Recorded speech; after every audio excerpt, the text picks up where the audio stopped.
Your worst nightmares fulfilled. The only reason all the New York teams can't lose is because two of them are playing each other.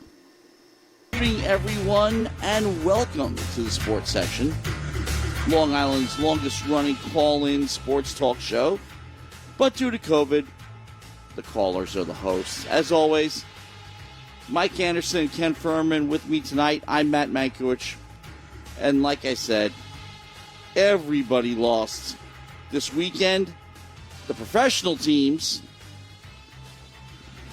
well, you're better off sticking to Saturday on football. The Sunday football, forget about it. Jets and Giants. And the only reason both the Yankees and the Mets can't lose is because they're playing each other. Mets are winning 4-2 at the end of 4. Francisco Lindor finally decides to come up with a big hit, a 3-run homer that has put the Mets ahead for the time being. And, you know, both these teams could easily end up in the postseason by default. Only problem is they got other teams getting hot behind their backs, literally. The Toronto Blue Jays, the St. Louis Cardinals, both of which you can find in your backyard at Long Island at the same time. Blue Jays and Cardinals. But we're watching this game now and wondering if we're better off tuning into the football game. And by the way, the search for a new host for Jeopardy may be over before we know it. Oh, yeah. Aaron Rodgers stinking up the joint. And you know what Tom Brady said, I'll retire when I suck? Well, maybe. There may be odds at Vegas or the various sports books sprouting up all over the place. What will the odds be that Aaron Rodgers will be hosting Jeopardy before this NFL season is over? Well, let's not overreact. It is early. How are we doing this? Are we doing this backwards today? Are we going Stony Brook first, or are we going pro first? Let's get the Seawolves in because they went on the road week 2 and got the job done. That's right. The best way to describe that game.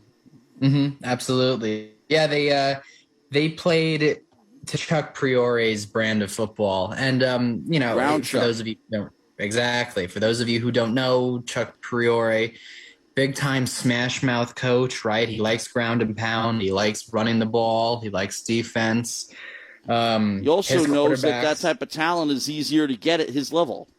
Exactly. He knows that he likes mobile quarterbacks. He likes running quarterbacks. We never quite really had a spread offense here at Stony Brook. And if you remember last week, me and Zach were talking about the football team. And Zach knows a thing or two about quarterbacks. I mean, he is one. He had a rough day today. But we were talking about how in order for Stony Brook to win their next game, they've got to establish a running game early. And they ran early and they ran often. Tyson Lawton definitely deserves Player of the Game award if we had one, which we don't, of course. We could make one especially for him. How would you feel about that, balls? We do it on Instagram for fun. Cool. Well, how would you guys feel about that? Matt, let's name it right now. This is at 10:04 p.m. on September 12th, 2021. This is the birth of the Tyson Lawton Player of the Game award. How does that sound? So, I don't think he's going to win it every week. No, but he is the first he is the inaugural WUSB Player of the Game award winner. How does that sound?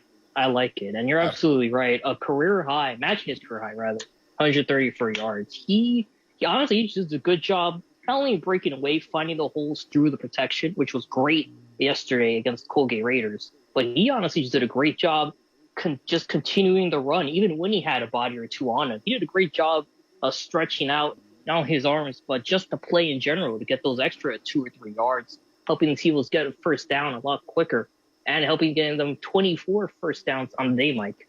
Exactly, and 19 first downs rushing. Why even bother throwing the ball when it's working that well on the ground, right? And by the way, Tyson Lawton was not alone. I think it's disrespectful to call him a backup. I look at a backup as a guy who doesn't play, but Right. his reserve, Saba Niket, I hope I'm pronouncing it right, had a monster game as well. 15 carries, His 96 backfield yards. companion. Yeah, exactly. He's the good change of pace Because they guy. can both be out there. Right. Tyson Lawton is, for a running back, I mean, Tyson Lawton's a pretty big guy. I wouldn't want Tyson Lawton running at me full speed. No, we'd get pancaked. 5'10", 215, pure muscle. Right, exactly. Yeah. So he's definitely their power guy. And Saba brings a sort of like he brings this change of pace to him that I really do think is invaluable to the team, because I really hate the idea of having identical running backs, because your running game starts becoming one-dimensional. Stony Brook's run game is definitely not one-dimensional. It's actually three-dimensional, really, because their quarterback, Tyquil Fields, is such a good runner. Of course, when you run the ball as well as they did, they combined for 287 rushing yards, right? As a team, 287 rushing yards. So when you're going to run for 287 yards, why even bother throwing the ball, which they didn't? Tyquil Fields only attempted 11 passes, still completed 7 of them for 140 yards and a touchdown. So he was very explosive. Touchdown on StonyBrookAthletics.com. There's a clip of the touchdown. In the headline, it's Lawton eclipses 1,000 career rushing yards, but the play of the game is a touchdown pass. We're talking about ground chuck. We're talking about dominating on the running game. And, well, you know what? This is a good – we're all producers in one form or another. We've all done production work, Ken especially. Okay. Oh, yes. I've done it too. In a situation and like I've screen recorded videos from YouTube, so it's I guess that makes me something. A great catch in open field, but it's not the story. No, absolutely not. Absolutely not. No, and the thing is too is I really don't mean to be disrespectful to Tyquil, because I do like him. I like him a lot. I think he's dangerous. I think he's got a cannon. He reminds me a lot of Lamar Jackson. I mean, he's fast. He's not just a good runner. He's an elite runner, right? Like, he's not just mobile. He's a runner. There's a difference between mobile and runner, right? He's a runner, and he is dangerous. And, of course, he has the cannon arm, as I said. But he's got some accuracy issues. And, sometimes he's pinpoint, right? I mean, that second half last week, though he did still miss a couple throws, he was pretty accurate for the most part. But the first half, I mean, dude was underthrowing swing passes. So they took the ball out of his hands this past week, and they won by 3 touchdowns. So, again, it's only 2 games in. There's obviously more progression to be had, but I do think that Chuck Priore now has a general idea of how he's going to win this year.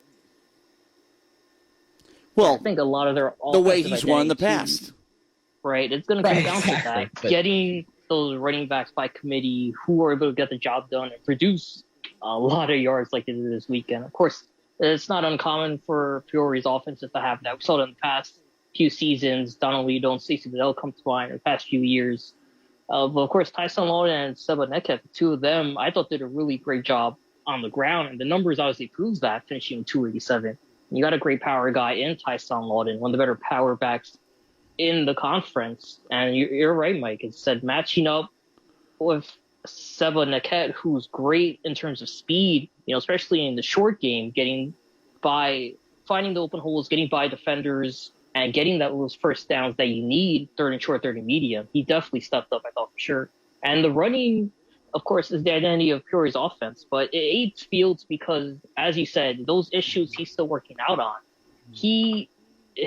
One of his best strengths is that mobility, Lamar Jackson-ish, which he told us previously on the sports section, someone who he models his game after. I would say Josh Allen as well, in terms of the cannon, although the inaccuracy does remind me of year 1 Josh Allen, or maybe even Daniel Jones last year as well. But at the same time, taking it out of his hands definitely showed a lot of success, and even he produced on the ground as well, being the third leading rusher behind 2 running backs. That's right. And, he scored on the ground again, second rushing yes. touchdown in 2 weeks.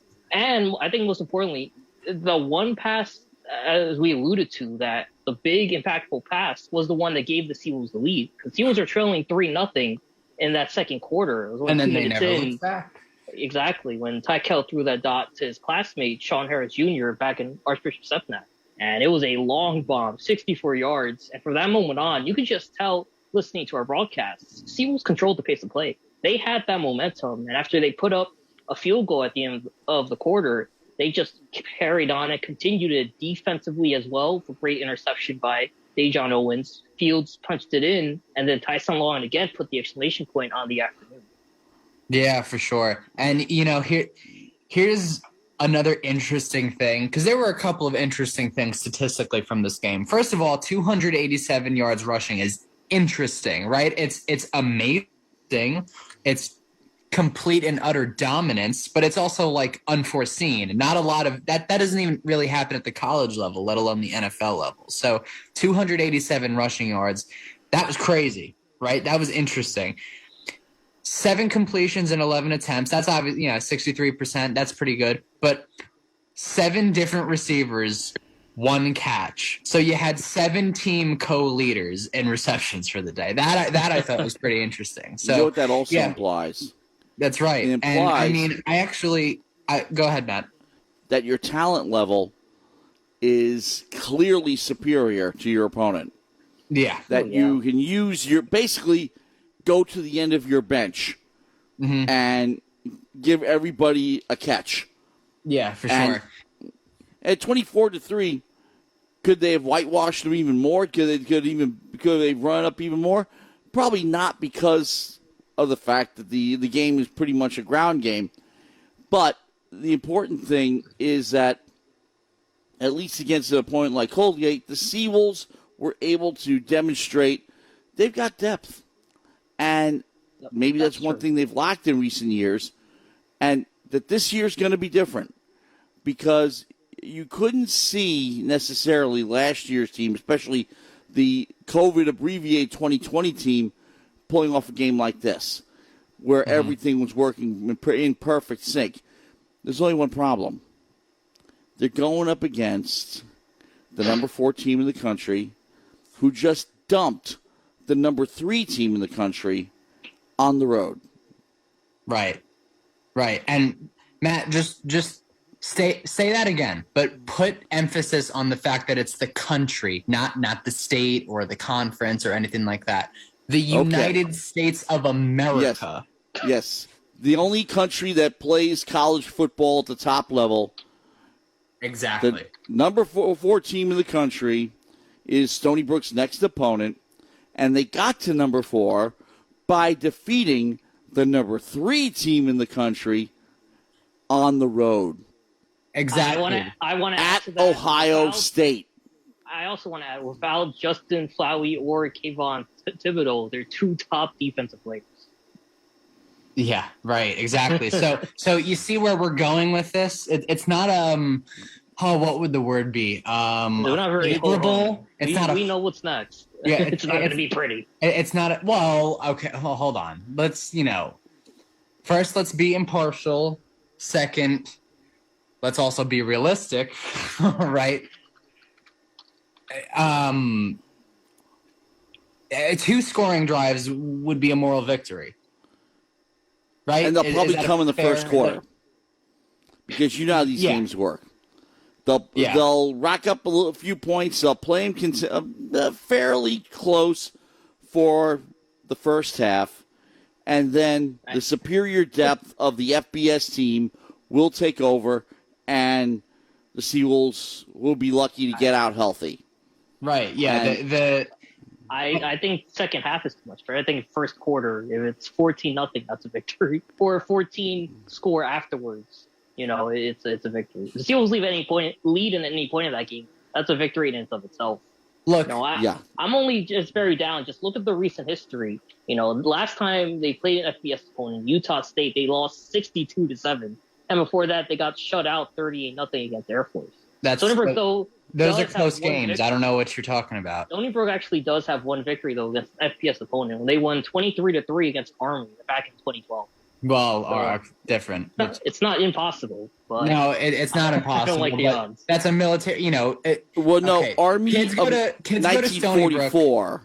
Then that last time he won a national championship. Yeah. Army 1944, where most everybody else was off to war. Right. Yeah. Right, yeah. Okay. Anyway, hold on. Or maybe Army 1912, when fair, General Eisenhower was on the team. That runs the ground Chuck offense more than Chuck Fiore. So. That's true, right? But anyway, kids go to Stony Brook to get a degree, to get a full-time job, to make money. Kids go to Clemson and schools like that, or Oregon, to become a professional athlete, right? So and sign big contracts. It's just two different. There's two different intentions, if you want to put it that way, right? With these rosters. So, for Stony Brook, the goal should be this. Okay, first of all, don't write them off, right? Like if I think it's wrong for us to even be doing that, but they ought to not write themselves off. So this should be the underlying goal, because the goal is obviously they're going to say the goal is to win, but the underlying goal should be this. Don't embarrass yourself. Just don't embarrass. Don't run into the ass end of your offensive guard and fumble, right? Don't do what Mark Sanchez did. Don't have two defensive backs tackle one another as someone runs free in the secondary. Don't do anything embarrassing. Just, if you're going to lose, just get outplayed. And try not to go down the way LIU went down.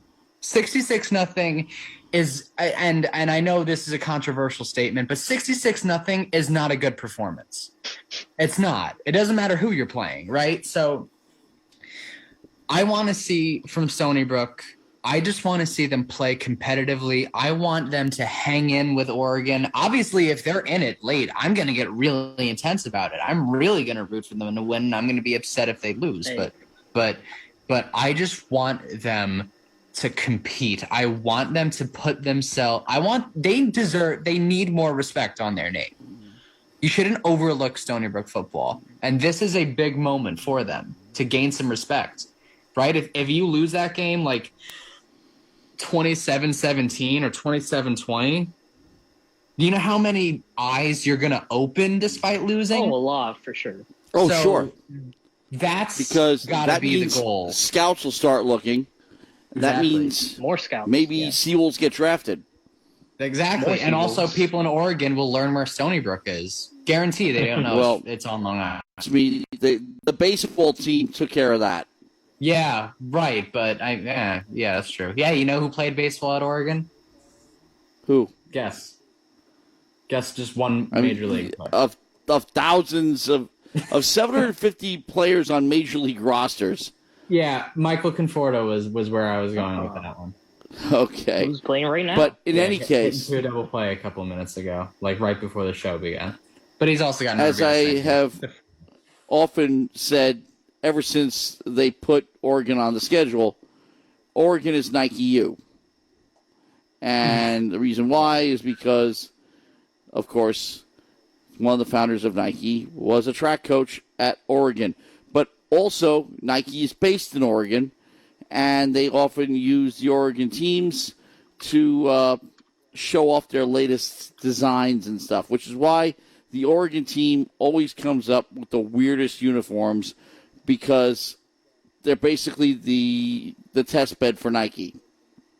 So I keep forgetting about because it seems like a different lifetime now, but Chip Kelly was the head coach of Oregon and Marcus Mariota was their quarterback. It really wasn't that long ago, but it seems like it was so long ago, because that was in seventh grade.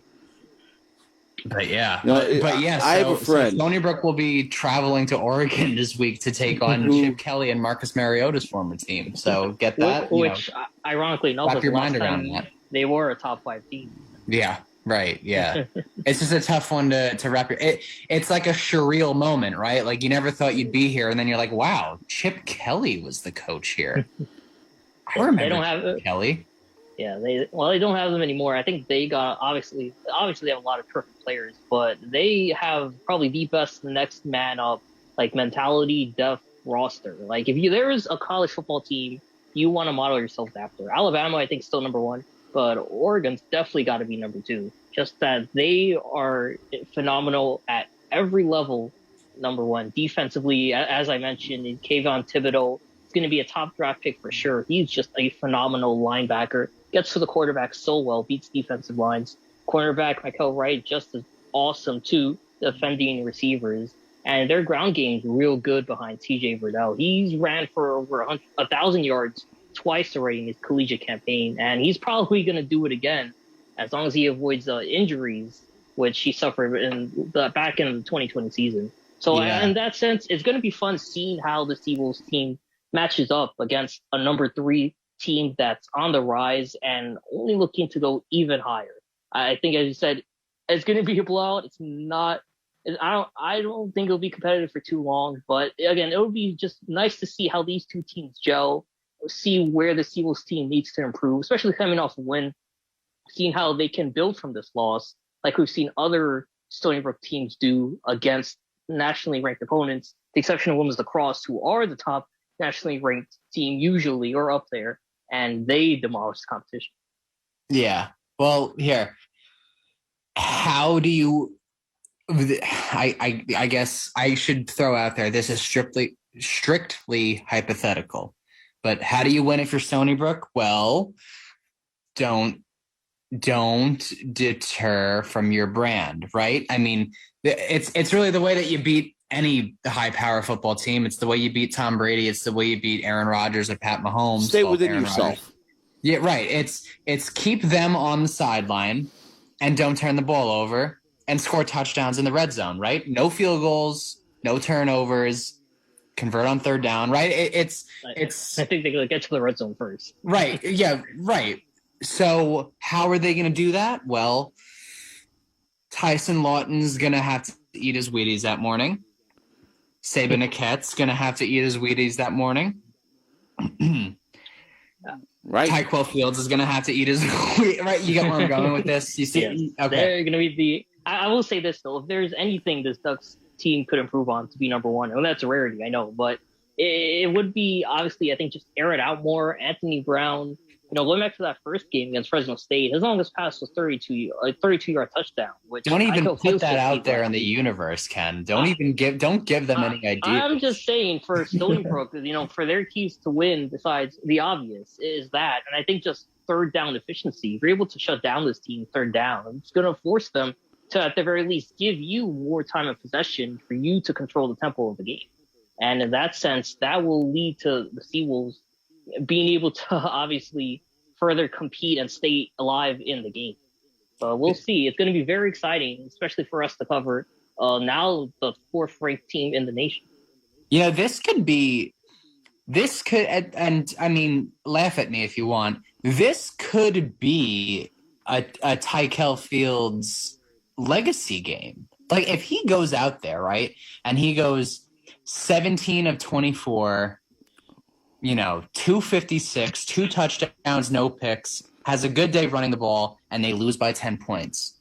That's a stellar performance, right? Like we will never forget that ever. That's a game that we'll reference later. You know what I'm saying? That's what I mean when I say legacy game. Well, I don't mean that we'll retire his number for doing that, but I'm saying your expectations. Yeah, right. Of the season, exactly. It will raise expectations. Skyrocket. It'll definitely raise his confidence. I mean, I don't think that he's shy of confidence, but he'll probably be floating on cloud 9 for a little while after that. So this is going to be, they're playing with house money, right? Stony Brook's playing with house money. Do they have spreads in college football? They do, right? I could only imagine what the spread is. I don't want to know either, but you're not getting great odds on this one. No, you're not getting great odds on this one, right? So they're playing with house money. So they can go in there, they can be loose. That's why there is potential for them to go out there and actually put up a good performance. If he goes out there and this is really important to me, that he plays well, that he stands out. The spread I see here is 28, and I'm going to take the over on that. Is but, that hey, it? it's going to be fun. Actually, it's 33. It's 33 now. Oh, now it's 33. What did it open at? 33. Maybe you take that. Yeah, I would take Stony Brook plus 33. Because here, two things going for you. Number one, like you said, Stony Brook, whenever it has the ball, is going to run it all day long. That will increase time of possession. Even if they don't score at the end, even if somebody throws a pick or something like that, they turn the ball over, they're going to eat up clock, which gives Oregon less time to run it up. Maybe it's out there. Yeah, I wouldn't make a huge bet on it. Yeah, but a nice little side bet. Take the points, put $2 on it, and see what you get. I wouldn't take out a second mortgage on the house and get a big loan from the bank and then put it all on Stony Brook plus 33. No, but maybe I'd skip a morning at Starbucks for a small bet on it. Yeah, right, exactly. You know, it's probably worth it. I just don't see it, guys. Just look, the last two, especially the odds you get. They combined to go 7 and 102. I just don't see it. Okay, well, it's going to be 8 and 102. Yeah, score wise, I just don't see it. Yeah. But hey, that's this upcoming Saturday, 7:30. We'll be broadcasting on WUSB, so it definitely a game you want to tune into. I know we're excited to bring it to you. Yeah, well, yeah, we are very excited because let's face it. I mean, it still registers with today's Stony Brook students, but way back in the day when Stony Brook was upgrading from D3 to D2 to D1, basketball opened its first D1 season against St. John's at home. Okay, so that was a big deal. And St. John's was good back then. St. John's won the Big East that year. Won the Big East tournament. Okay, so they were good. So you have that. You have, then all of a sudden, you're starting to see on all the schedules bigger name schools. Schools you've heard of. Because back in the D3 days, take a look at any D3 school. Go open up Stevens Institute of Technology. That's a D3 school. Open up a whole bunch of other ones that you might have encountered over the years. And I challenge you to look at that schedule and count how many schools you'd heard of prior to that. And I don't care if it's you guys. I don't care if it's me. I did some games over at Stevens this past spring, and I saw schools on their schedule I never heard of.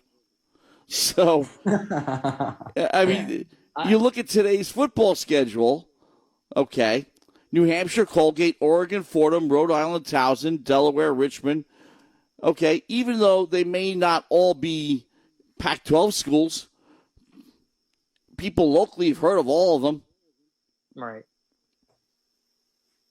No, absolutely agreed. I just think the direction this athletics program has trended for, really going back to in the last 12 years, I think the aforementioned College World Series run baseball team went on, I think really opened doors for the athletics program as a whole, and really is where I think you started to see a shift to where these big name schools and Stony Brook started to intertwine more, compete more against each other, not just involved in football, but all sports. Saw last year Syracuse playing the men's and women's lacrosse teams, women's basketball team as well.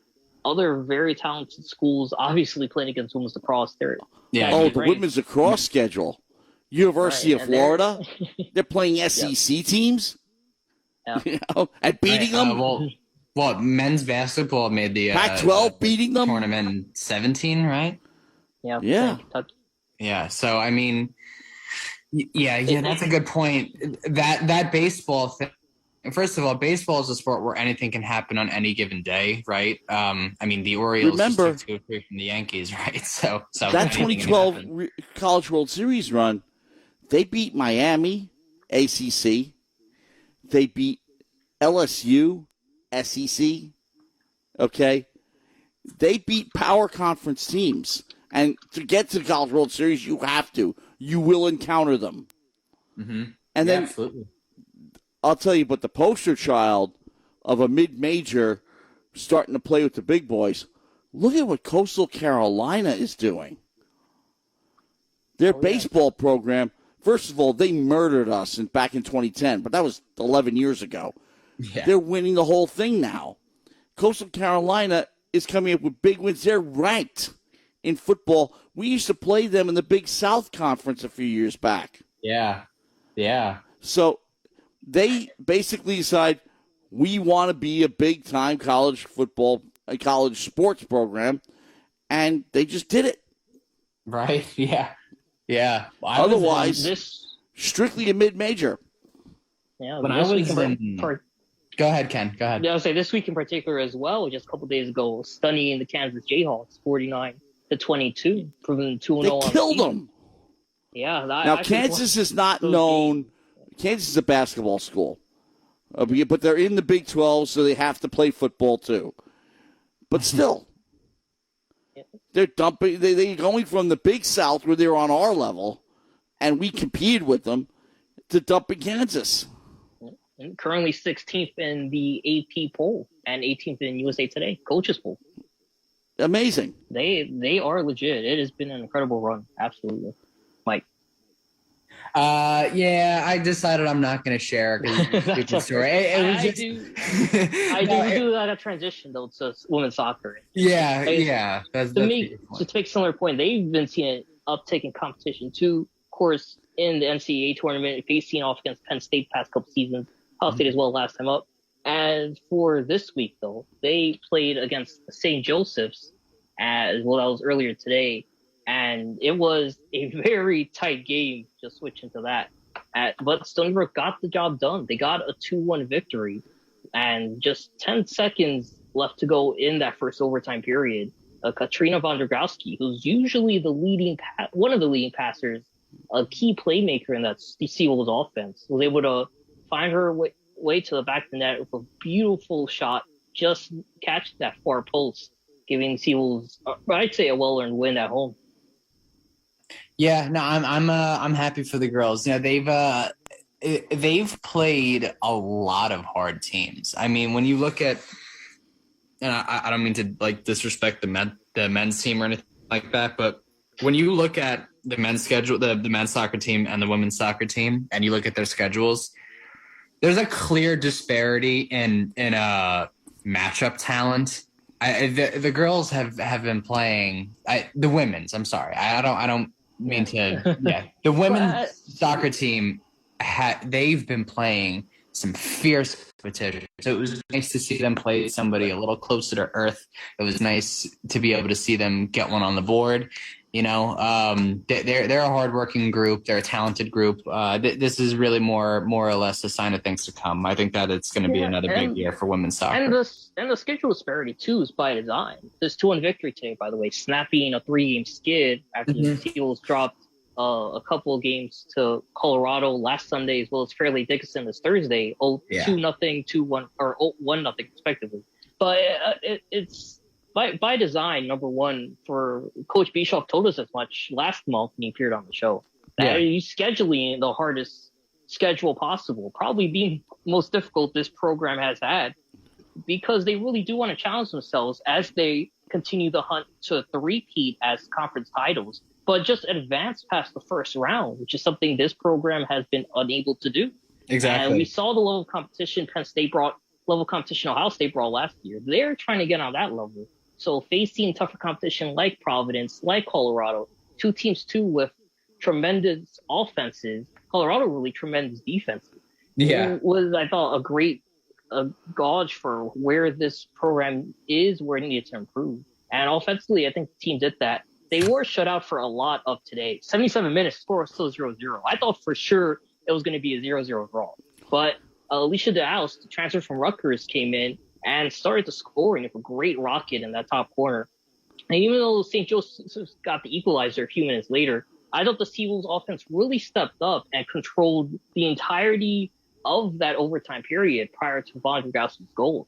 I mean, I thought, really improved off that game against Colorado, where that second half, they got outshot 15-2. Okay, they had the ball maybe for less than a minute total, if even that. That's how unbalanced that time of possession game was between the two teams. But I thought they definitely did a great job pressing against the opposing attack and just setting up their attack to where they're able to get a great front six, front seven in the attacking zone, get a few players in the box, try to put something in the back of the net. And sure enough, Von Growski did just that. Yeah, for sure. Yeah. Not really much more to add to that. But yeah, I think you hit the nail on the head, Kenny. Good job. But again, it's just as I wasn't here that day that Tobias Bischoff was quote unquote in studio. But yeah, I do genuinely like the idea of them challenging themselves like that. I mean, we were just talking about, Coastal Carolina was like, screw it. We're going to be a really big football school, right? Like, well, I think to a degree that's almost like us saying, all right, well, we're gonna set the bar in soccer then. And I mean, I'm not sure quite yet if this women's soccer team could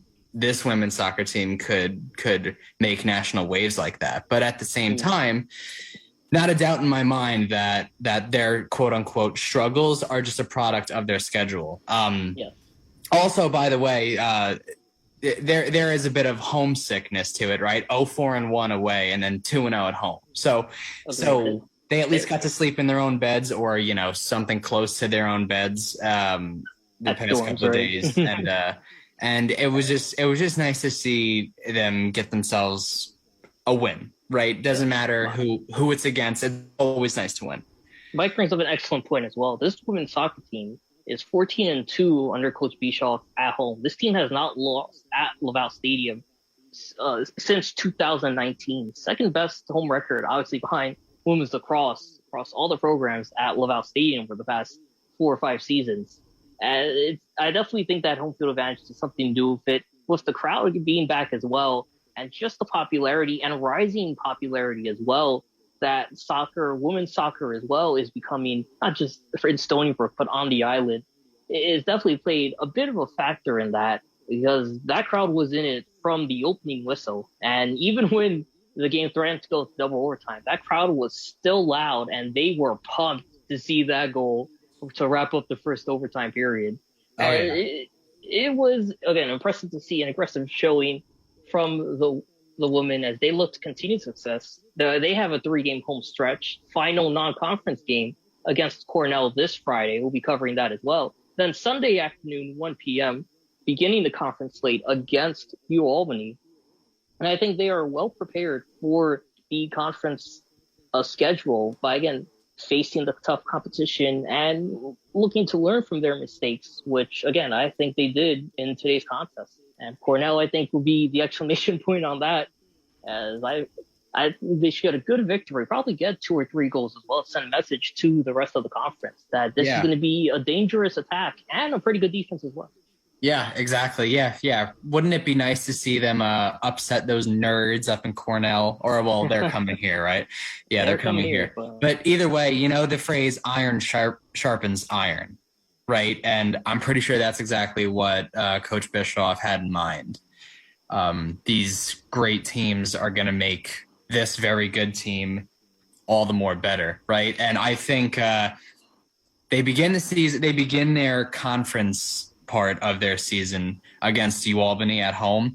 The last thing UAlbany ever wants to see is a Stony Brook team at all in general, but a Stony Brook team that well practiced, that well battle rehearsed, like that's anytime you see the Albany logo and then the Seawolf logo, you can almost pencil in the Stony Brook victory. Doesn't matter the sport, right? I mean, it could be water polo. We'd probably beat them, but wasn't always the case. Right. No, of course it's not always the case, Matt. I mean, at one point in time, it was rarely the case.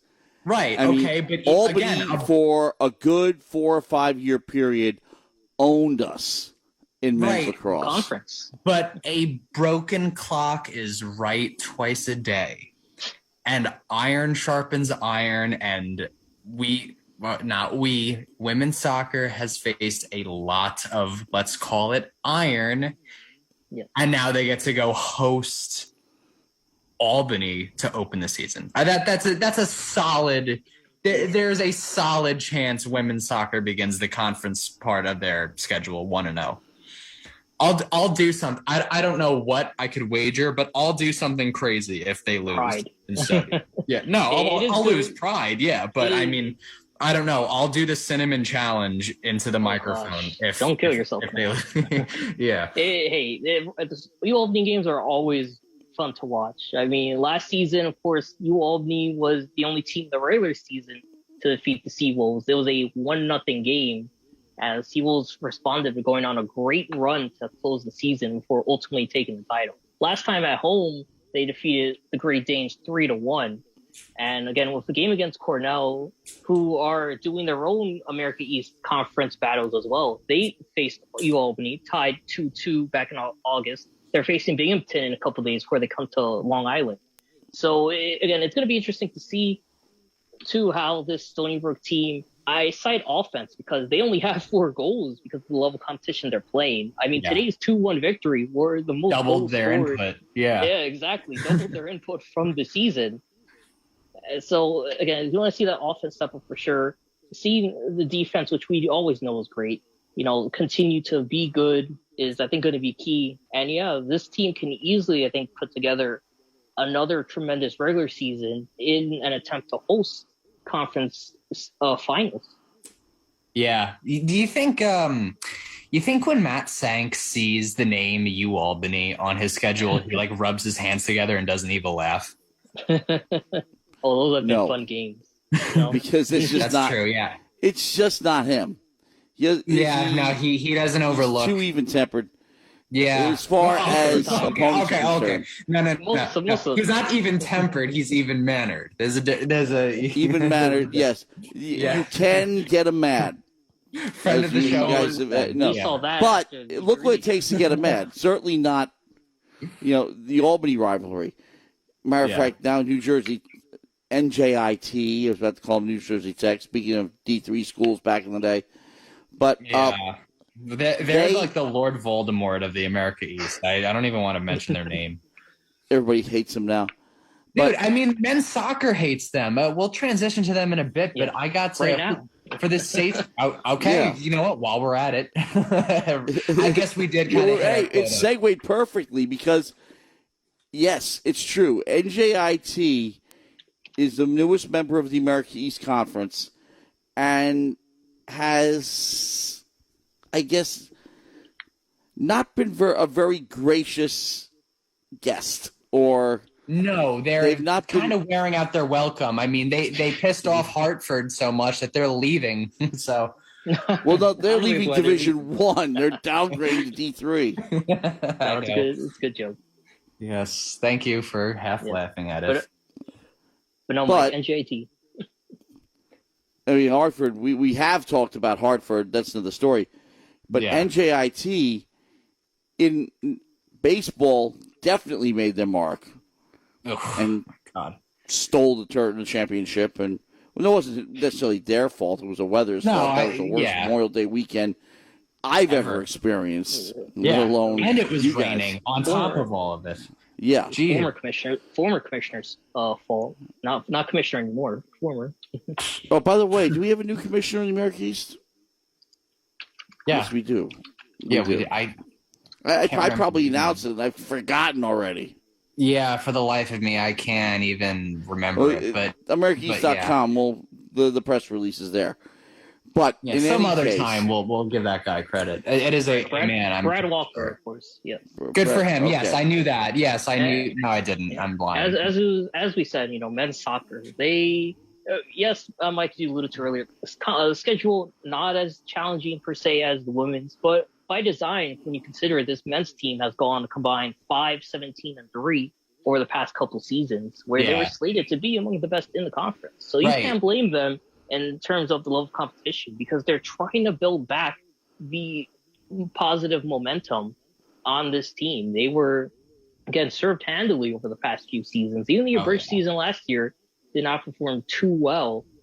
But again, this men's team winning the games they got to win, and a couple of them going in overtime against Drexel, against Fairfield today, and doing their job to get yesterday. Thank you. Doing their job to get the game-winning goals, and what honestly might have been some thrilling victories. Yeah, I've somehow, by some chance, by some miracle, the Statesman's sports desk that we only have like 4 writers. So somehow, some way, I stumbled upon becoming a soccer writer. I hated soccer. I still think it's boring, but hey, screw it. Whatever. Well, these games have been fun. They have. Oh yeah. No, I'm sold on them now. I'm officially a Stony Brook men's soccer and women's soccer. Hey, I am officially a Stony Brook soccer. Look at it this way. fan. Just about everybody who's ever written sports for Newsday has covered Stony Brook sports because they rotate so much. Exactly. That's right. I'll keep that in mind, and I'll tell them that when I apply there. Like, hey, man, I've already done your job for free. So, but yeah, the men's soccer team, and Ken, you were kind of sugarcoating it. I'd like you to not do that. I know we are a Stony Brook based station, but they didn't just struggle in the abridged season. They were horrible, right? 1-6-1. That's bad. 1-4-1 in conference. They were embarrassing. Yeah. No, they were a mess. They allowed 17 goals and only scored 10. 1.25 goals per game. 2.13 goals allowed per game. Right? Horrible. And a roster that had a great goal scorer in Jared Doss. That was the most surprising part to me. I thought he was going to go off. Didn't happen. Exactly. Yeah. Very sad. That was his, I guess, curtain call. A tremendous attacker for the Seagulls team. Right. And the thing is that record really just, it does the whole rest of the team such a disservice, because you check the records and the stats of this year's team, and then you do the same thing for last year's team. It's not like it was retooled, they're kind of mostly the same. I mean, Corey Cupid has been their best overall player this year. And he was there last year. Aki Silvasen was their biggest offensive threat last year as a freshman. He's hurt right now, but he's come back and more or less done the same thing, right? Gabriel Fernandez, obviously we know he's a very good player. He's the team captain now. He's wearing the armband.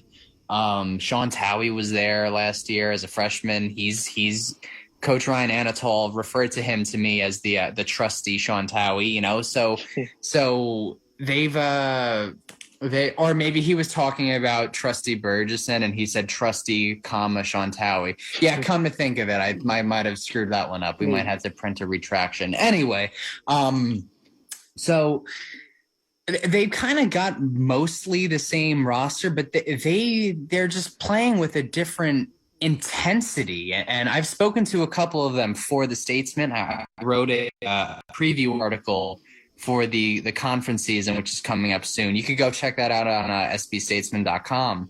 And Gabe Fernandez, Aki Silvasen, goalkeeper Edmund Kaiser, who was just playing out of his mind. They would not have won against Fairfield if he hadn't made several great saves. They all spoke about just high morale and just great team chemistry. Aki Silvasen said that they're all my brothers. I feel like they're all my brothers. We're a big family. And Fernandez went into great detail about how the 2019 season, they were horrible and the locker room was just toxic. You couldn't be there. Now spirits are high. They're dancing, they're having fun. Remember that celebration that Fernandez pulled out for us after his penalty kick? He's strummed the flagpole like a guitar. It was awesome. And he told me he had another one in mind, but he kind of just did that on the spot. So now I didn't bother asking him what the original celebration. Well, he's going to pull it off next goal for sure. Exactly, because I knew exactly that. I didn't want to spoil the surprise. So, although I guess I did kind of spoil the fact that there's more to come, but you had to know that Gabe Fernandez had another one up his sleeve. That guy, well-spoken, articulate, very athletic. Great in the midfield ring. Yeah. So he's got a lot of depth to him. He definitely had another one in mind. And that Fairfield game as well. That was for Stony Brook, they were on the defensive side I think they were defensive side for a lot of that game. As you said, 10 shots, 5 on goal. Kaiser doing a tremendous job, only allowing 1 shot behind the net. And that was on the penalty kick. He's only allowed this season. He's only allowed 2 true goals. The other 2 were on penalty kicks. Yes, so, and even after that, the Seagulls didn't waver.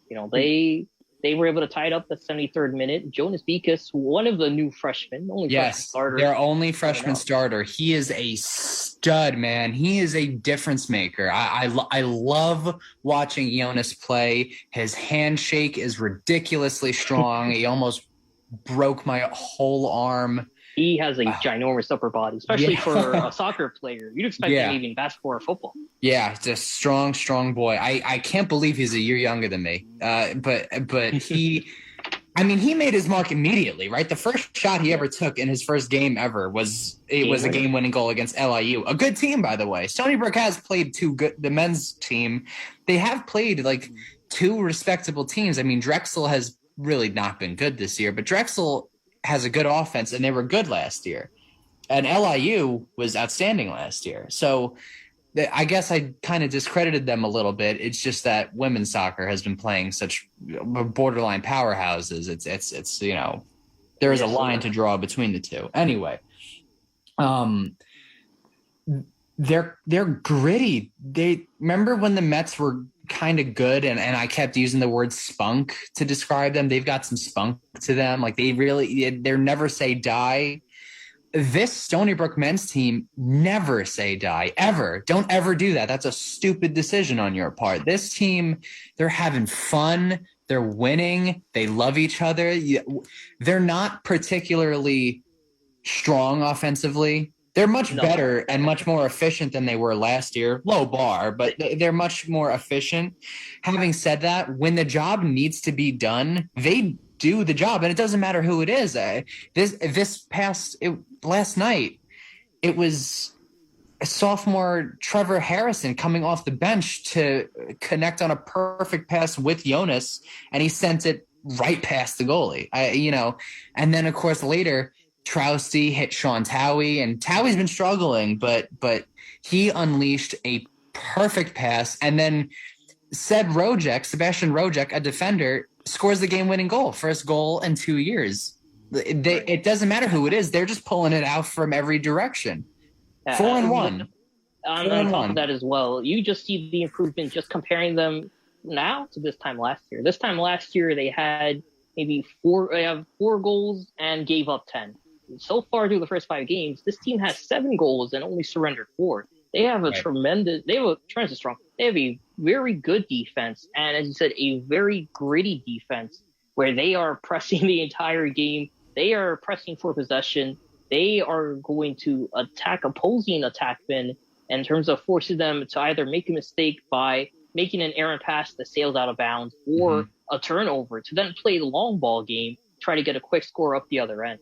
Admittedly, this is, I think, somewhere they could improve on, despite having more goals than goals surrendered this season. I'd like to see them play for possession more, because especially going up against ranked powerhouses in the America East, like a UAlbany or a New Hampshire. New Hampshire. UAlbany poses no threat, Ken. You don't ever have to mention that again. Just known them.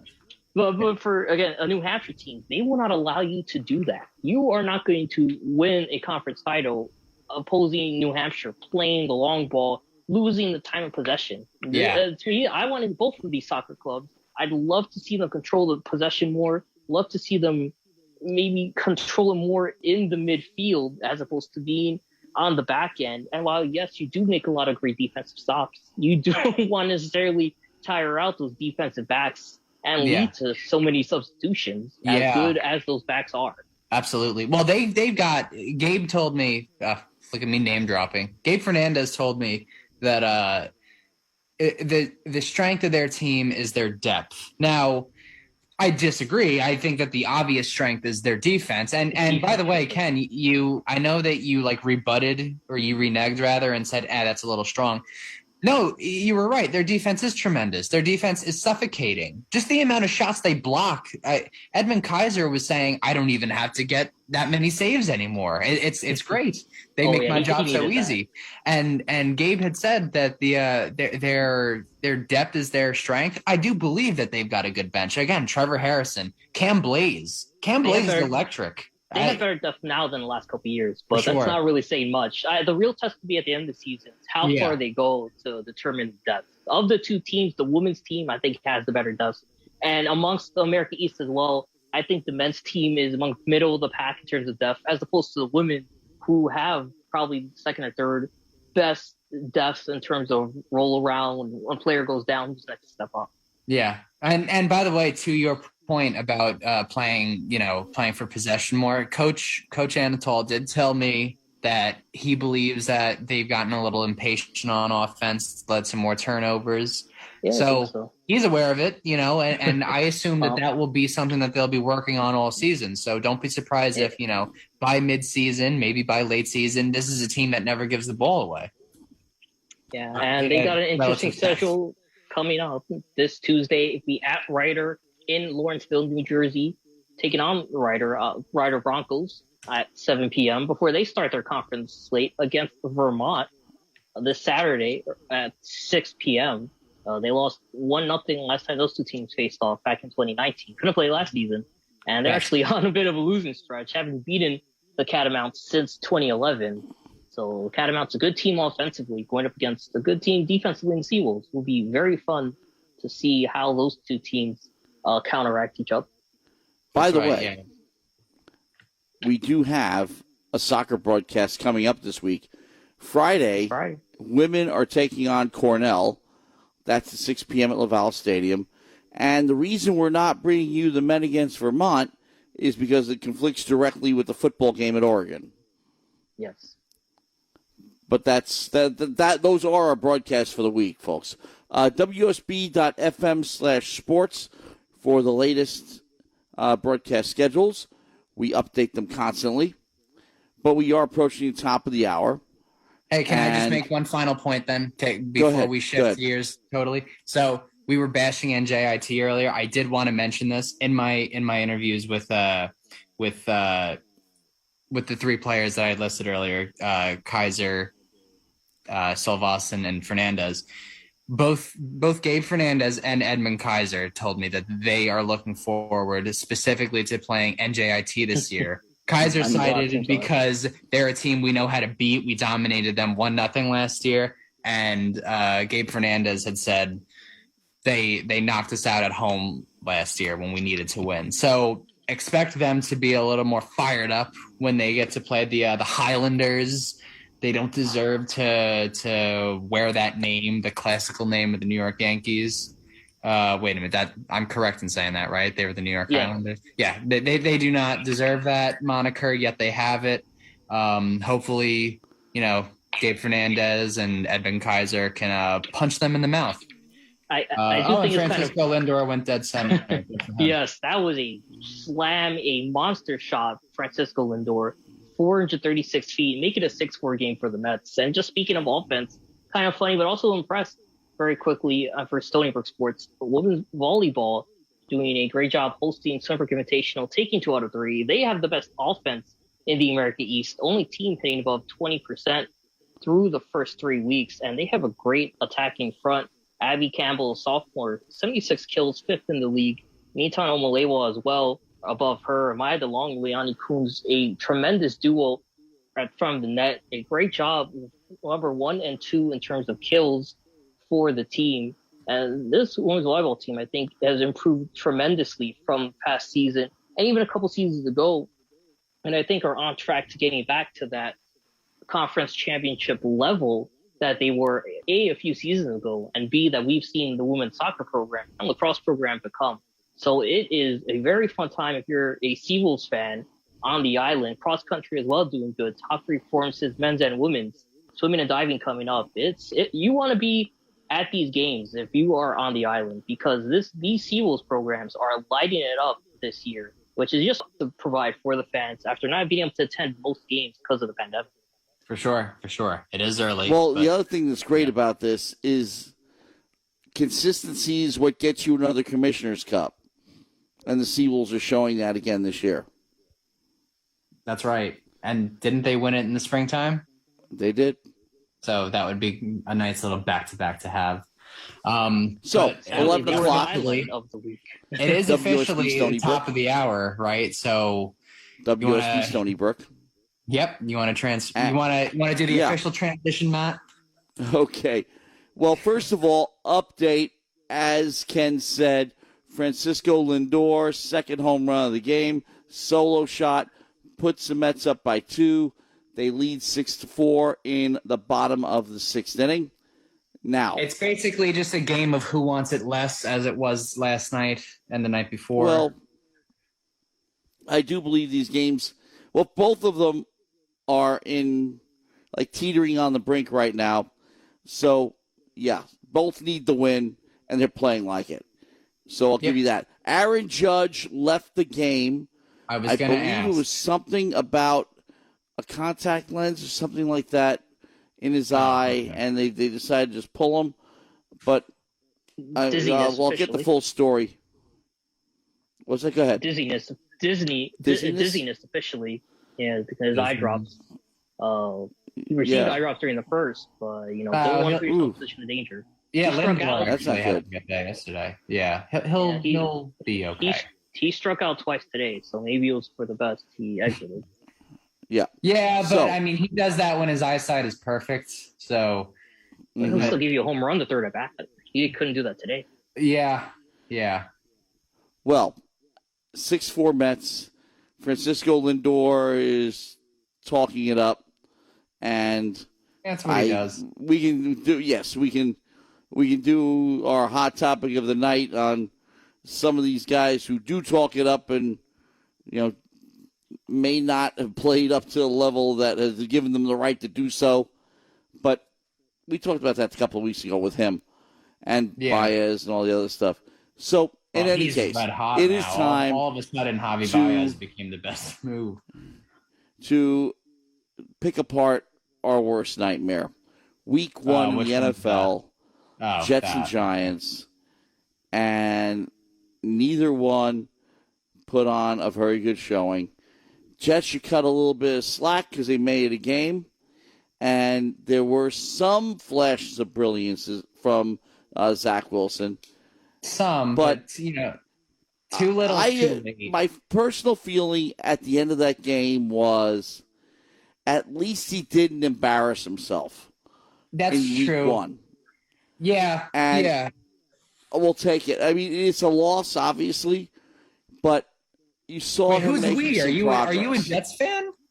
Matt, are you I'm more of a Giant fan. I'm more of a Giant fan. But my point is that, well, first of all, look, you're starting all over again for the millionth times in the past 50 years. Yeah. And you're starting fresh with a new rookie quarterback. And like I said, he didn't necessarily stink up the joint.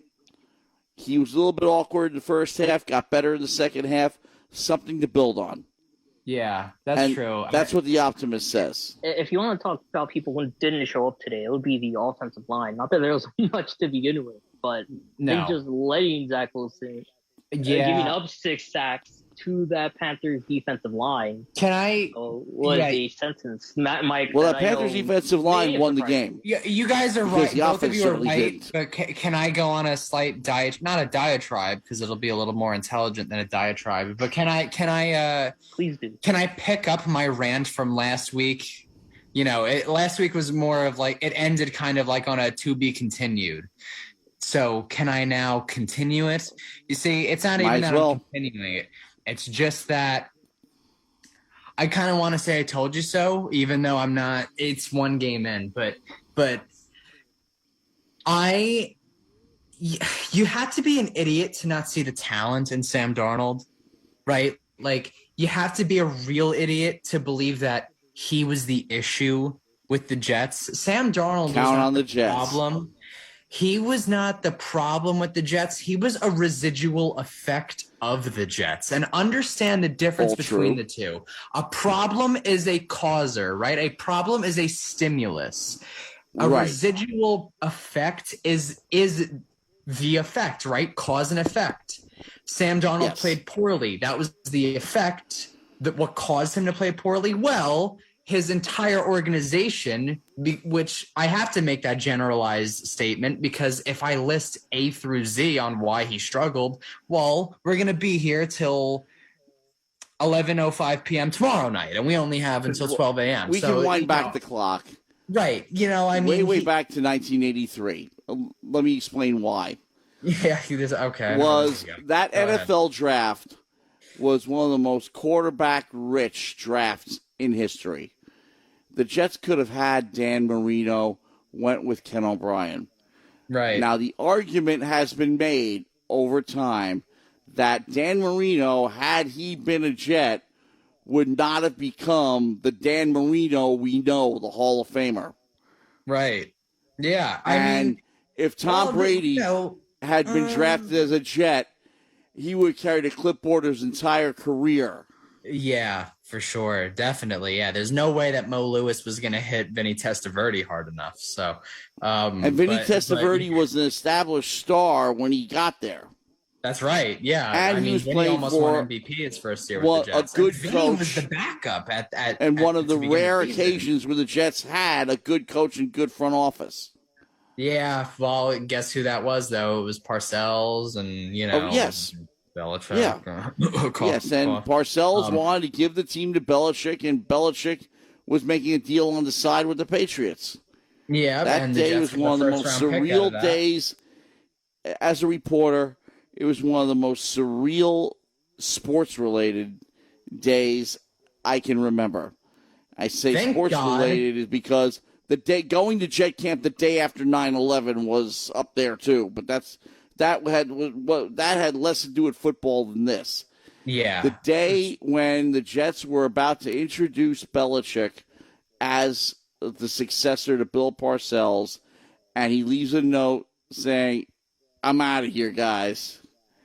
Just before. Right. I resign as HC so we're all gathered. of NYJ on a napkin. Yeah. That's it. Yeah. And that was a mess. But yeah.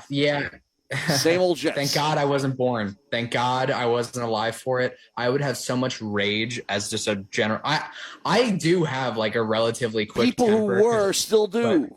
But like if I were alive at that point, that would have like psychologically damaged me as a person. Not just me as a fan, but like I'd be an angrier human being if I were alive for that moment. So thank God my parents decided to wait just the extra year and a half. But yeah, back to the whole Sam Darnold, Zach Wilson, blah, blah, blah thing. So I already got the point where you have to be an idiot to not see the talent. And Sam struggled because Mike McCagnon never built him an offensive line, right? Not at any position. There's 5 positions, and he could not solve a single one of them. That's hard to do. Some teams have bad offensive lines, but they'll have 1 to 2 good offensive linemen. Mike McCagnon just rolled out 5 traffic cones, right? Well, and you know what it tells you? It he's tells an idiot? you that they could have picked somebody up off the street and to do the same job. Exactly. Which he might as well have done. I mean, because he was paying these guys. These were bad veterans that they were paying. And getting paid himself. Yes. Oh God, it's such a robbery. Best job in the general world. manager of the Jets, they might as well just hold a lottery for it. Considering how effective they've been. Right, exactly. Write your name down, put it in a hat. Anyway, so offensive line was bad. Surprise, you're a GM. They never got him a number 1 receiver. Robbie Anderson was a good receiver, wasn't a number 1 receiver, and they never had a number 2 receiver to complement Robbie Anderson, who was the number 1 wide receiver, but wasn't a real wide receiver 1, right? They never had a slot presence. They never had a running game because the offensive line was bad. Understand this. You don't need a good running back. You need a good offensive line. That's what you need. You need somebody to open the holes. Okay. Now, granted, there are running backs with bad ball carrier vision. So that's when you need a guy like Le'Veon Bell, ironically, to hit the holes for you. Okay. Now, here's why Mike Maccagnan's an idiot. His solution was, well, let's spend all the money on a sexy running back, right? It wasn't let's get this left guard and let's draft this left tackle and let's do this and let's do that and let's keep our guy upright. It was, okay, let's just get Le'Veon Bell. He'll do the work, and not only does that waste a bunch of money, which is now less money that you have to allocate on other problems like offensive line and cornerback and edge rusher, but it makes for a bad spectacle, right? Because now you're setting yourself up to fail. Now you're setting yourself up for media criticism, and it's horrible here in New York. If you didn't know that, you're an idiot. So here's how Sam began his NFL career. And I don't mean the pick six on his first pass, okay? Because he had a great night that night, and the Jets won 48-17. That was the only time the Jets were over 500 in the Sam Darnold era. Was after his NFL debut. But here's how Darnold began his NFL career. His center that year was Spencer Long. Now, that offseason, there were 3 centers who hit the market. Ryan Jensen, who is a stellar center now for the Buccaneers. He signed with the Buccaneers and won a Super Bowl. The other center was Weston Richburg, who has not really worked out in San Francisco because he's been hurt, but he was one of the best centers in the NFL in New York. He was the Giants center. And then Spencer Long was the third guy. And the Jets signed Spencer Long, before the other 2 were signed. So they were just penny pinching. They had no intention of forming a strong pocket and getting a good anchor for their offensive line. They were just penny pinching. They were just taking flyers on guys and hoping they'd be Pro Bowlers. So now Sam's center as a rookie is Spencer Long. Spencer Long dislocates his middle finger, but he's so selfish, he wouldn't take himself out of the game. And his snaps were errant. Darnold was jumping for them. He was bending over for them. He was chasing them. And from all the movement, from the sheer movement, the jumping, the running after, the bending over, he ended up spraining his foot, and he missed 3 games as a rookie. You injured him out of just pure stupidity. Pull Spencer Long from the game. They had no concept of how to develop a quarterback. To develop a quarterback, to develop any player, this could be baseball, basketball, hockey, soccer, wherever. To develop a young athlete, you have to put them in a situation most favorable to them. Okay, so to develop a rookie quarterback, you got to make sure he's protected, right? Get him guys to stand behind. Get him a good running game to lean on, to rely on. Get him some reliable pass catchers, not superstars. He doesn't need DeAndre Hopkins, but he could use a Robbie Anderson and then another guy like Robbie Anderson. He's got 2 Robbie Andersons now. He's got DJ Moore and Robbie Anderson in Carolina. That's pretty nice. You got to get him someone like that. Get him reliable targets, a strong offensive line, and a reliable running game. Okay? You know what, though? And hold on, man. I'm almost there. Believe it or not, I'm almost there. So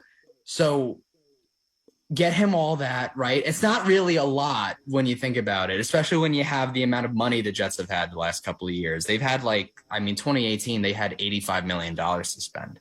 Last year, they had $70 million to spend. And by last year, I mean this past off season. They've been swimming in cap space for a while. So get him the reliable pass catchers, the running game, the offensive line to keep him upright, keep him healthy, right? Let others do the job for him as he builds confidence, right? Let him hit a couple throws here and there. When the matchup is finally favorable to him, like a bad secondary or a bad defensive line comes to town, let him air it out. Right? Let him succeed. Let him struggle a little if he's going to struggle. Okay? And then he'll gain confidence as he succeeds more. Then as he succeeds more, you take the training wheels off. And that's when he becomes your franchise quarterback. That's what the Seahawks did with Russell Wilson. They were a ground and pound team. Marshawn Lynch. They did have a good offensive line. Hard to believe, I know. But Max Unger, James Carpenter, Russell Okung, they had a good offensive line, and they would run the ball and play defense, and he would just hit the throws he had to. Then finally, 2015 rolls around, and Russell throws for 4,000 yards and 34 touchdowns, and now he's Danger Russ Wilson. The Bills did that with Josh Allen. They botched his rookie year. They go out there, they purge their offensive line and spend big on the offensive line and draft a couple guys. They go out there, they bring him Cole Beasley and John Brown. They draft Devin Singletary. The defense was already good. He gains confidence. He plays a little more efficiently. The team goes 10-6, makes the playoffs. The next year, they get him Stephon Diggs, and he explodes, right? They took the training wheels off. They trained him. They let him shadow. Then they took the training wheels off, and he explodes. It's actually... It sounds easier than it is to do, but I mean, you got to do that, and they did not do that for Sam Darnold. They had him playing behind the worst offensive line in football. He had no running game. He had no guys to throw to, and then they only made it worse by letting Robbie Anderson walk. Right. The defense deteriorated significantly with the opt-out of C.J. Mosley and the trade of Jamal Adams. So now they're always playing from behind with a terrible offensive line and no guys to throw to. And it completely stunted the development and hurt the confidence of Sam Darnold. So what do? They blame Sam Darnold, of course, because it's even though everything else is wrong, it's Sam Darnold's fault. So they trade him for essentially nothing, and they don't really upgrade the team. Corey Davis is a good wide receiver, but they didn't really upgrade anywhere else. Carl Lawson, that's just unfortunate. But really, there were a lot of good free agent edge rushers, and they only brought in one. So this is still kind of their fault. Because they got Shaq Lawson right after. Yeah, but that was as a trade, and he's not a premier edge rusher, not at all. He didn't do anything. Didn't show up today. No, he did not show up today, and it's not because he's new. He's been there for like 3 weeks now. So So they had no edge presence, and they still have no edge presence. They had no secondary, and they still have no secondary. They had no receiving core. That's upgraded now. And they had a terrible offensive line, so they couldn't run the ball or protect their quarterback. And they still can't today. But somehow that's Darnold's fault, so they get rid of him. And now they bring in Zach Wilson, and look at that. Look at that. Same thing. It's like they never left. SSDD. Look up what it stands for. I can't say WUSB will get in trouble. Same stuff, different day. Okay? Same stuff. Yes, exactly. That's exactly what it stands for. Doesn't stand for anything else. Same stuff, different day. And they played a Carolina team who is not they had a talented defensive front, but not proven guys up front. A bunch of second and third year players. Okay. And then their secondary is actually really weak. It's actually really weak. Their best player is their first round pick. So you couldn't tell that today. There were a lot of one-on-one battles, especially by the sticks, where Wilson will air out a 23-yard pass, and that secondary, those cornerbacks would knock the ball away before a defender could get a hand on it. But that was because he was constantly throwing off his back foot, because there was always pressure in his face, because they never upgraded the interior offensive line or the right side of the offensive line, and they suck. It's the same exact problems with Darnold here as it is with Zach Wilson here. And yes, Zach Wilson did have a bad debut. I guess he had a good finish, but let me read you this stat that was caught. Hold on. There's a lot of good stats. Zach Wilson in the first half, 0 for 4 passing on third down, 0 for 4 passing versus the blitz, 0 for 7 passing under duress, 0 for 4 passing off of play action, 0 for 3 deep passes, which is 15 yards or more of air yards. That was the first half. Okay, now, was Sam Darnold the problem? Evidently not, because on the other side of the field, Darnold completed 24 of 35 passes for 279 yards, a 57-yard touchdown pass to who was it? Oh, right, Robbie Anderson, the guy you had, the other guy you had, and he ran for a touchdown. It was beautiful. It was a perfect fake on a quarterback draw, and he walked in standing up. He had a great game because he has good receivers now, and he has a good running back, and he has guys to lean on. It was never his fault, and it's not Zach Wilson's fault. This team just sucks. Yeah, it sucks. Okay. And who does Wilson turn to? He's the oldest quarterback in the room. Yeah, Let's and for Darnold, flip the coin. it's 234 pass yards. That In the was the first most. half, Or flip the card. He was literally on pace to throw for 470 yards. That was. But his they career decided high. to take their feet off the gas. They took their feet off the gas because they were like, screw it. Why bother? Why waste an effort on the Jets? His 234 Let's flip pass the yards, card. the most he had in his career in a first half. It was actually Yes. remarkable seeing that. And now The you're right. reason Nothing why- changed for Zach Wilson, who went 9 for 22 in the first half. Yeah. Only 93 yards. Yeah, and Donald threw another couple passes that were drops too. could've been DJ more, Moore, very easily. DJ Moore dropped a perfect one. Terrace Marshall wasn't Stanton just looking. dropped the home run to bleachers. What was Tie that? game if you're- Now tie let's game if change you're the a point of view of this game for a second. Go ahead.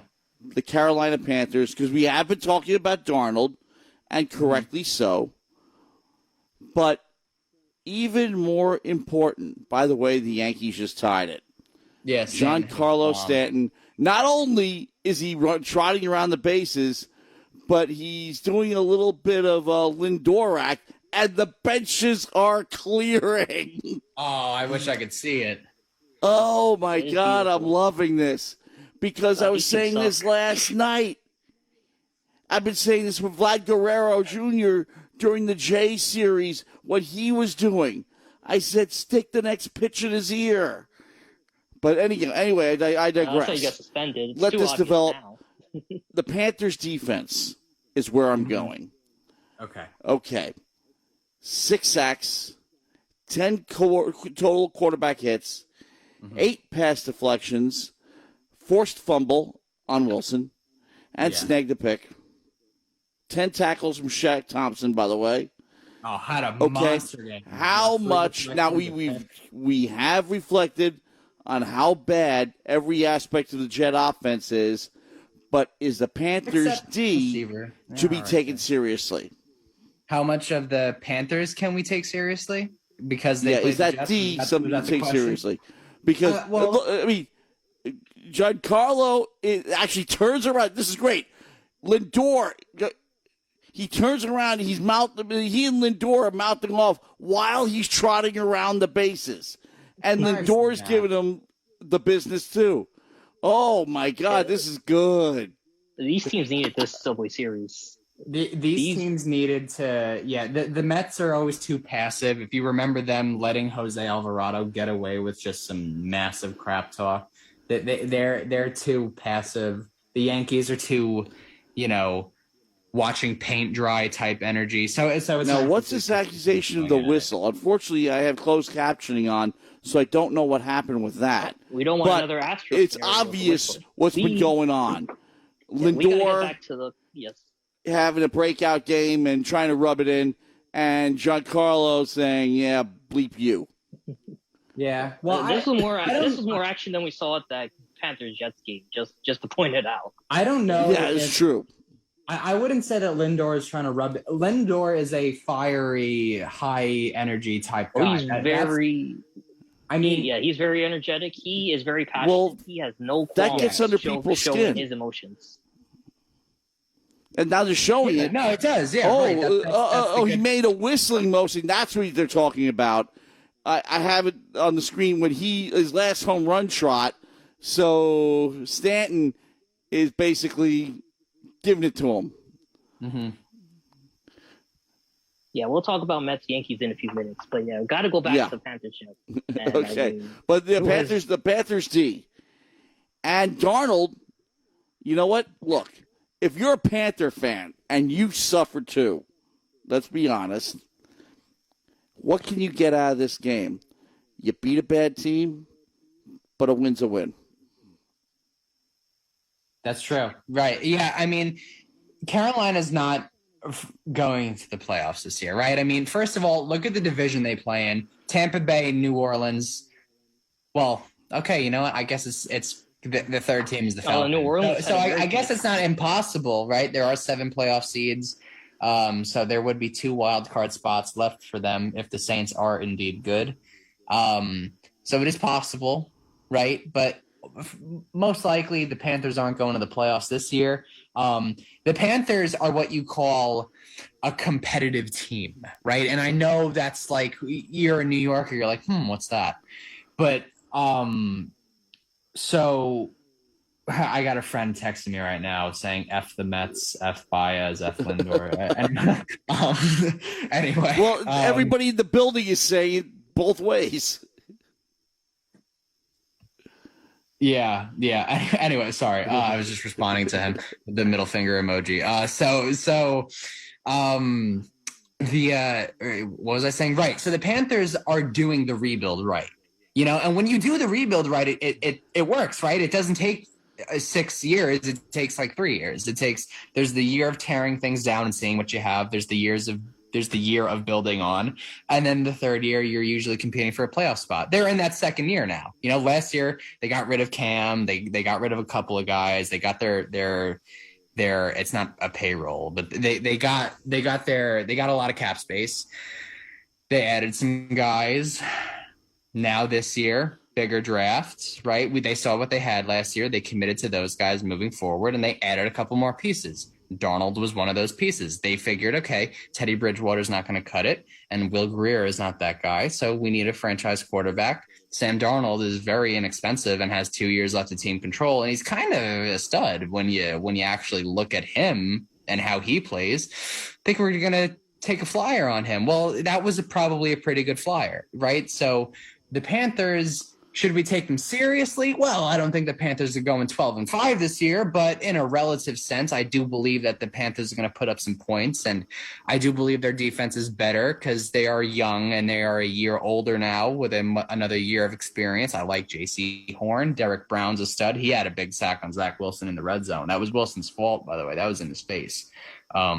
He bounced back and threw a touchdown. Beautiful throw to Corey Davis, but the Panthers, yes, they beat a bad team, and they took their foot off the gas, which disappoints me because I like Matt Rule and I think he's a good coach, but I think that taking your foot off the gas is a sign of a bad coach. So I was disappointed in him that they kind of let the Jets make the score closer than it was. Because, by the way, 5-point game, the Jets did not play like they lost by 5 points. The Jets played like they lost 38-7. The Panthers probably pulled some punches today. If you want my opinion on that, you're asking, should we take it seriously? Shouldn't take this seriously because they beat one of the 5 worst teams in the NFL. But I do believe they pulled punches. I do believe that they have more in them. Okay, because that's good. This something that the Panthers fans can look forward to. Yeah. That they have a quarterback that's, after winding up with the wrong team, let's be honest. Right, yeah. Seems to have shown people something. Yeah.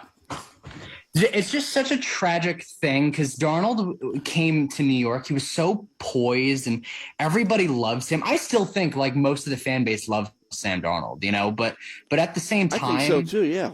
Yeah, I mean, if someone says something bad about Sam Darnold, they're probably not like a football fan. They're a football casual. They're box score scouts. They're not real fans. They don't understand that pass wasn't picked off. It was dropped and tipped up in the air and was picked off. They don't understand stuff. So like many of Eli Manning's interceptions were like that.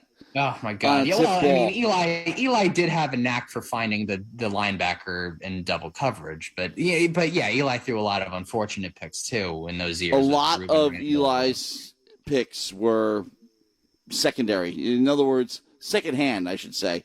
Yeah, somebody tipped it in somebody else's hands. Yeah, they should just like rename the statistic, make it its own thing. But anyway, yeah. Yeah, because in one case, if you're throwing a straight pick to somebody, that's on you.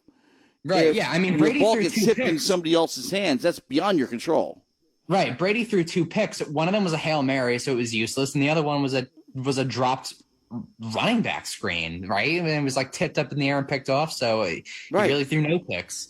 But Sam definitely wound up in the wrong spot, and it's unfortunate because he came here, he was so poised. He played in a big market in college. He played USC. That might as well be an NFL team. I mean, they're better than the Jets. Like that for a while, for a really long time, when there was no Los Angeles Rams and there was no Los Angeles Chargers, UCLA and USC were the pro football teams in LA.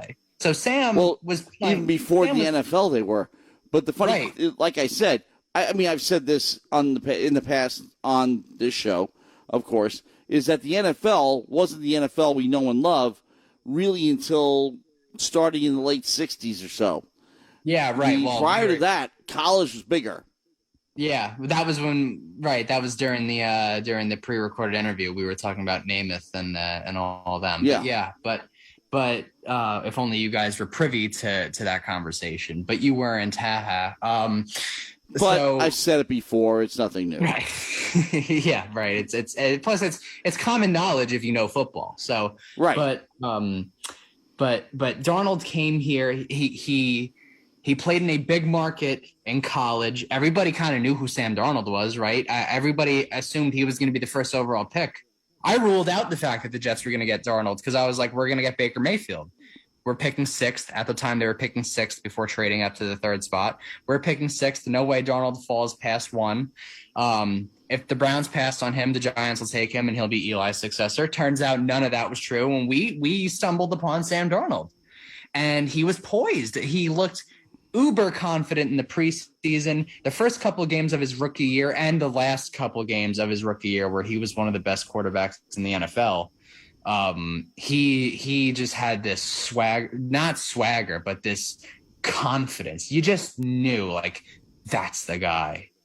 He handles New York. He gets it. You know, there's something about him where he's not ugly, but he's sort of attractive to women. Like he belongs here. He belongs in a big market. And because because the Jets are such a stupid organization, he's in Carolina right now. Like he's not where he should be. He's not. He's right where he should be. It's the perfect team for him from a football point of view. But like Carolina needs a Manhattan. He needs to be in a big market. He needs to be in New York. He should be the Jets quarterback. It only made sense that the Marlboro man's grandson would be the quarterback of the New York Jets. Well, I mean, think about the Jets quarterbacks. In right? 1969, or actually 1964. They need Sam Darnold. Way back in the 1960s, when the Jets were a much better run franchise in a different league, they did that. They picked up Joe Namath, drafted him from the University of Alabama, and he became Broadway Joe. Right. And Broadway Sam. I have a picture I have a Photoshop picture of Darnold and the Namath wool coat. Oh, that's cool. It was my wallpaper in 12th grade. I loved Sam Darnold. I'm a fanboy, really. I am. If we could get Sam Darnold on this show, I'd cry. And every time I try interviewing him, I don't know the Carolina PR people personally, but never hurts to ask. Whatever connections you have, Matt, please try this for me. My birthday is February getting him on a Sunday night would be difficult. Getting then. any NFL player on a Sunday night is no mean trick. But that's true. Do it during the week. I don't think Carolina's playing any Sunday night games this year, though. It might be. Yeah. One-on-ones during the week are easy. Yeah. But anyway, we could have gotten him on today. Let's segue to the Giants. The only problem, the only thing that sucks about one-on-ones during the week is then the game is played and the story becomes old. Right. It's hard. Yeah. Here's the thing. Taking a look at the Giants and the Broncos, there is one thing that you have to say and give full credit to the Denver Broncos because they have a guy. Who Darnold replaced? His name is Von Miller. Oh, that guy. Okay. The NFL's active career sack leader. Hell yeah. 2 more is returned from last year's season-ending ankle injury, which is good.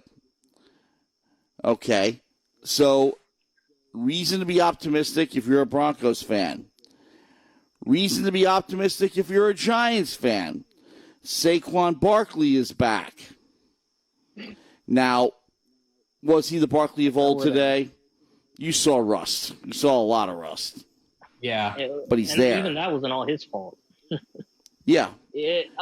Looking at this Giants team, we really shouldn't be surprised, yet we are. I think just because we haven't seen this offense literally virtually all these players since the end of last season. They played half of a preseason game. There's only 3 games now.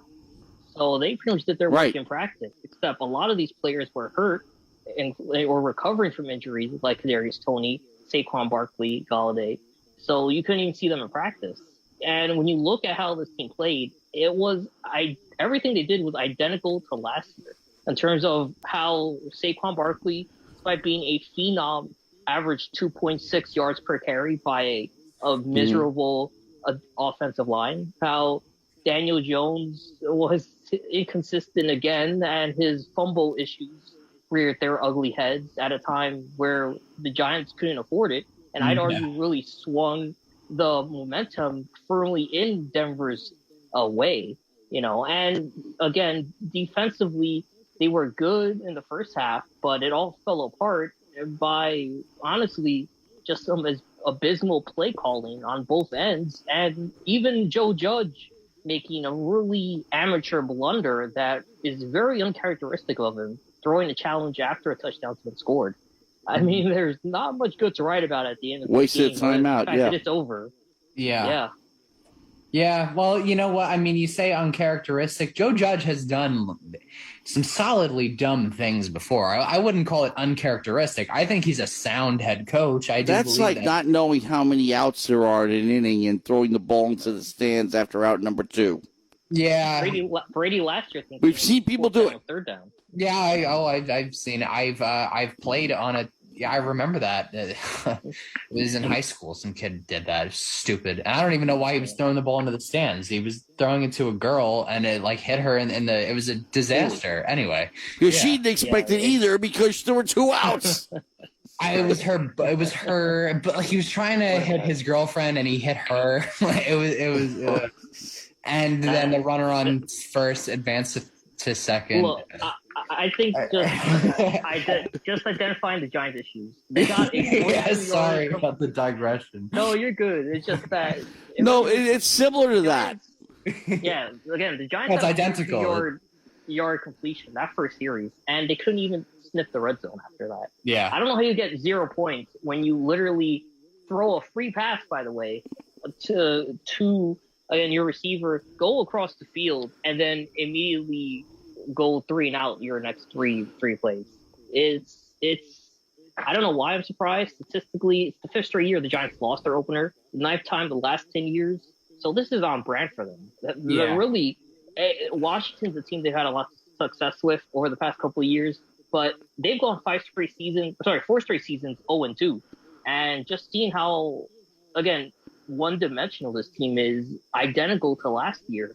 I don't know how this team beats a Washington team without a QB1 now that Fitzpatrick is out for the time being, and they have a team that has another good defensive line in particular, but defensive front in the Washington football team. There's not much good to talk about for the Giants today on either side of the wall. No, there's not. But you know what? We spoke about it last week. I spoke about it with Zach on his New York Giants fans show. It's on Fan Media if you guys want to check it out. But the Giants do have the necessary bells and whistles of a good football team, but the offensive line, which, I mean, statistically, you're not going to notice it because they only allowed 2 sacks today. That's not bad. Both of them to Von Miller too, so there's definitely no shame in that. But so really 0. The offensive line, right? Yeah, in theory, it's 0 sacks because you have to write in Von Miller for at least a sack. But they can't. They get no push up front. 60 yards rushing today, and Daniel Jones was the leading carry. When a quarterback runs, it has nothing to do with run blocking, right? It's the play broke down, he scrambled. Unless you're Lamar Jackson. Right, yeah. Designed runs are different. Daniel Jones, though they do sometimes run the read option, doesn't have a lot of. They should run a lot more. They should. It's his strength. The problem is by making him run, you're putting him at risk to fumble, which is, Which he did today, yes. Yeah. And again, I really shouldn't be surprised. This is a Jason Garrett-led offense, and it's always disappointing. I mean, look at the Cowboys once he left the team the past 2 seasons under Dak. Just look at Thursday's opener against Tampa Bay Buccaneers. Defending champions, mind you, Dak threw for over 400 yards and made it a competitive game. This Giants team couldn't even sniff that. They had 111 total yards that first half and a touchdown to boot, which they were fortunate at getting. And again, the defense came up at times, primarily in the first half, a great strip sack taken away from Noah Fant by Logan Ryan. But outside of that, this team gave up so many easy passes from Teddy Bridgewater. They gave up so much down the middle. And honestly, I just can't believe, well, I can, but it's insane that there were less than 3 yards of separation on average, virtually every play from that Giants defensive line against Teddy Bridgewater. And they could only muster up 1 sack throughout the entire 60 minutes. Yeah. I mean, it's unbelievable how bad this pass rush is and their third down defense virtually throughout the entire game. Right. Well, remember draft night? I kept saying, Quiddy Pay, Quiddy Pay, Quiddy Pay. And then they announced Kadarius Toney's name. Tony. And he sure had a showing today, putting up virtually no stats. He's the 4th best wide receiver on the team. Like, it made no sense to draft. Let me just read down the list of Giants who caught a pass today. I'm not going to go through all of them, but Sterling Shepard, Darius Slayton, Kenny Golladay, Kyle Rudolph, Saquon Barkley. And then there's also Caden Smith off the bench, and Evan Ingram is somewhere down there. I don't know. He didn't catch it. No, Evan Ingram did not play today. He was out. Yeah, I know. That's the same number of guys that caught passes for Stony Brook the day before. Right. Yeah, that's 7. Right. But the point is, those are some good pass catchers. When they can hold on to the ball. And that was a reference to Evan Ingram, of course. The other ones are pretty shorthanded. But like, those are some good guys that would be throwing the football to. But when the real running game, and the real running game, when I say that, I mean the running backs. I can't count the quarterback. The real running game, 14 carries, 33 yards. Right, like block somebody, push 2 guys in opposite directions, and open a hole somewhere. I don't care, left, right, middle. Just do it. Just figure it out. Really, again, it's Zach. We shouldn't be surprised. They're starting, amongst other players, Shane Lemieux, who quite literally only has 1 working arm. His other is wrapped up in a cast. His left arm barely functioning, and he's on the starting line. So we really shouldn't be surprised when, again, one of the best linebackers in the game, and Von Miller, just demolishes an offensive line like we saw today. Yeah, but it's just disappointing at how little things have changed when this should have been a big offseason for change. Yeah, and also, Denver's front 7 is strong. They were actually missing Bradley Chubb today. He got into some legal trouble a couple of days ago, but it could have been worse if he just knew not to drink and drive or whatever his issue was. I don't know. I could have just totally gotten his offense wrong, and I'm not apologizing for it. I don't care. Keep yourself out of jail when you're a football player. But they got a good Uber if you're drunk. You're right. For yeah. whatever you're doing, doesn't matter what sport you're playing. Shelby Harris, Deshaun Williams. He's a pretty good defensive. He's underrated, but he look at Pro Football Focus, check his numbers. He's actually pretty good. They've got a couple of good players up front, so that in and of itself makes the job easier for an edge rusher because you really can't double team him if you have other threats on that defensive line. Which was, by the way, that was another big issue on the Jets. Leonard Williams used to get double and triple teamed because there were no other threats. Anyway, I just wanted to throw that one back out there just so you understood. It wasn't just Sam Darnold who couldn't be built around. Anyway, Von Miller, when he saw NYG on the schedule, he did that thing that I was talking about with Matt Sank earlier. He just rubbed his hands together, and evil laughed. He was.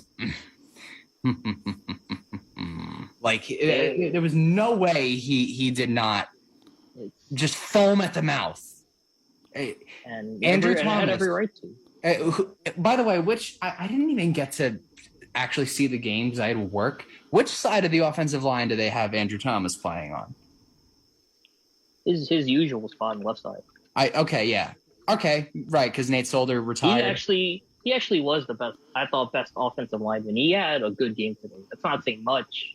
It kind of is saying much. I mean, it's a good front. It's a good edge, and he's a second-year first-round pick, so that's a big deal. But after the season he had last year, you better be saying that every week that he was the best offensive lineman on the team because he's supposed to be. Agreed. He's supposed to be. Nick Gates is the anchor of that offensive line. Now, I don't know if you know who Nick Gates is. If you don't, that is a telltale sign right there. But if you don't know who Nick Gates is, he's not a very good center. He wasn't a very good right guard, and he's not a very good center. Sadly, he was named the captain.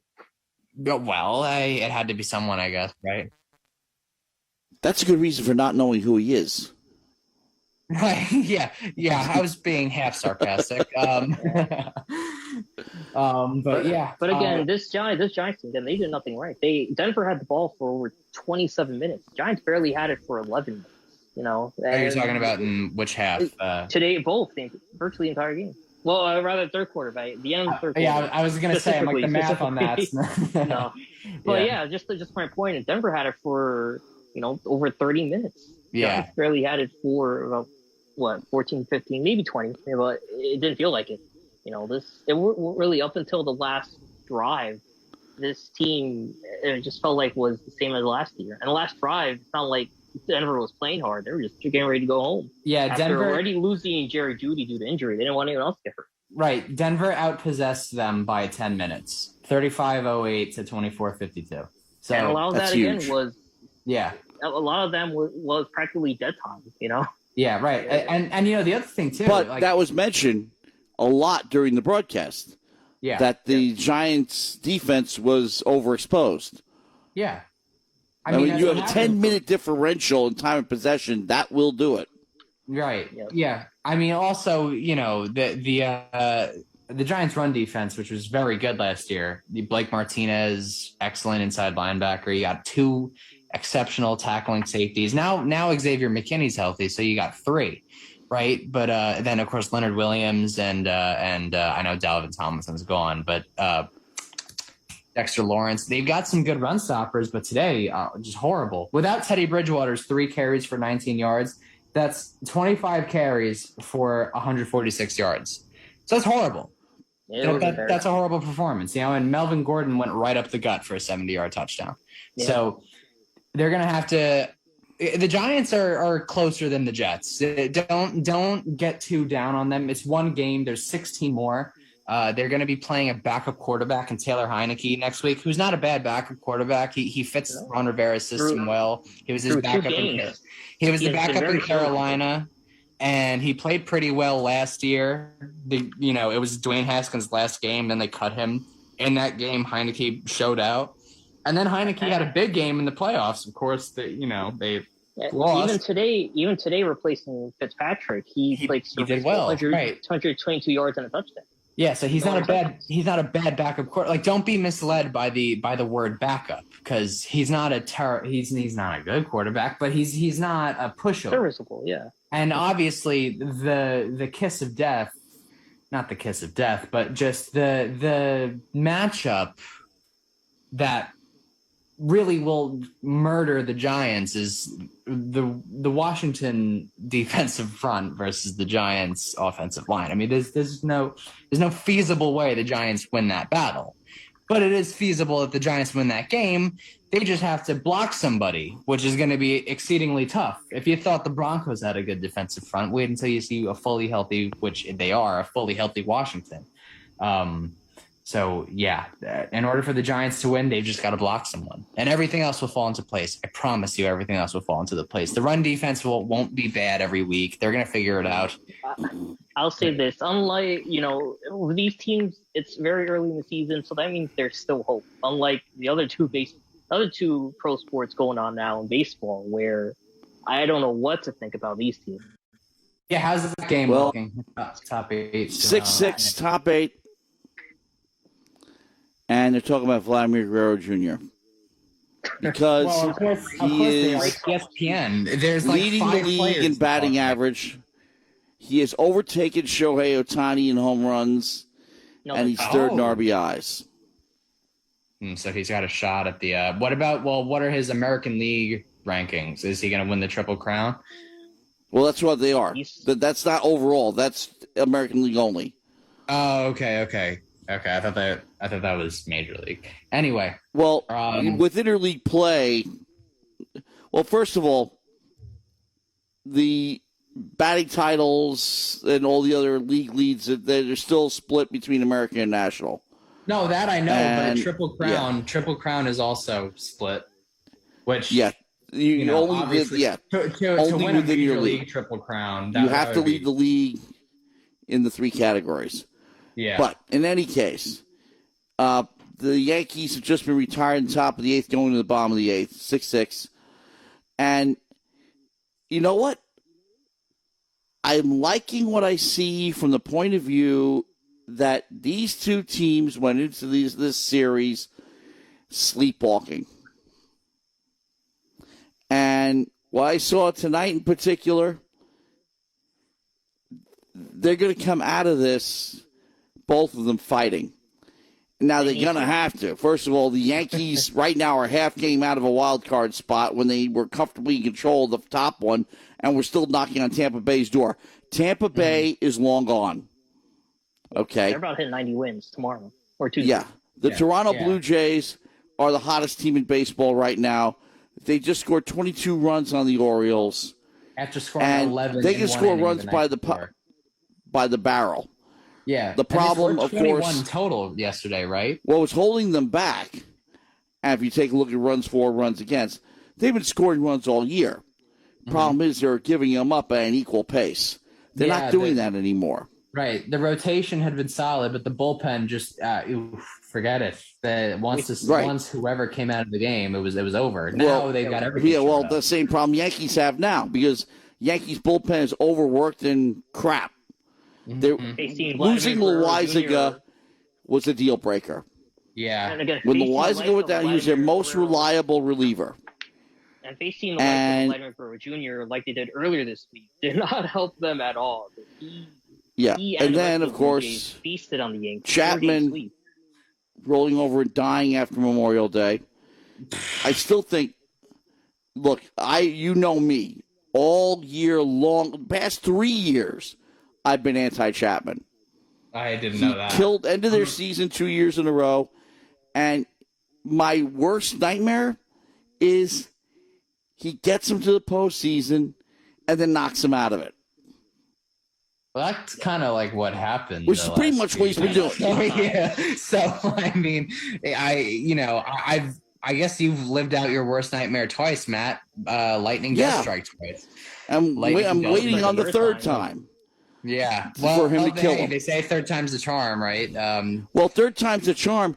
He should have been dealt. Well, first of all, he doesn't have any trade value right now. But whatever you have to do to make sure trade value just based on that however far the Yankees get this season, their last game is his last game in pinstripes, you need to do it. He's under contract. One exception. If he saves Game 7 of the World Series, okay, I'll cut him some slack. But I know he won't.